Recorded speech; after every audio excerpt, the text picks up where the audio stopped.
পবিত্র রমজান মাসে মক্কার কাবা শরীফে তারাবির নামাজ পরিচালনা করবেন ৭ ইমাম। শুক্রবার পবিত্র দুই মসজিদের জেনারেল প্রেসিডেন্সি এই ৭ ইমামের নাম প্রকাশ করে এবং তাদের তারাবির নামাজ পড়ানোর দায়িত্ব প্রদান করেন। সৌদি আরব সহ মধ্যপ্রাচ্যের দেশগুলোতে চাঁদ দেখা সাপেক্ষে ১ মার্চ থেকে পবিত্র মাহে রমজান মাস শুরু হতে পারে।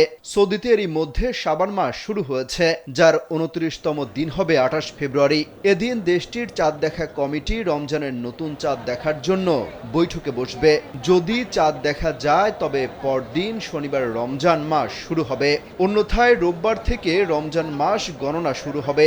রমজান মাসে এশার নামাজের পর তারাবির নামাজ আদায় করা হয়। এটি একটি সুন্নত নামাজ। বিশ্বের বিভিন্ন মসজিদের মতো মক্কার কাবা শরীফ ও মদিনার মসজিদে নববীতেও রমজান মাসে বিশেষ তারাবির নামাজ অনুষ্ঠিত হয়। হাজার হাজার মুসল্লি এই নামাজে অংশগ্রহণ করেন। মক্কার গ্র্যান্ড মসজিদে তারাবির নামাজে নেতৃত্ব দেবেন ৭ ইমাম।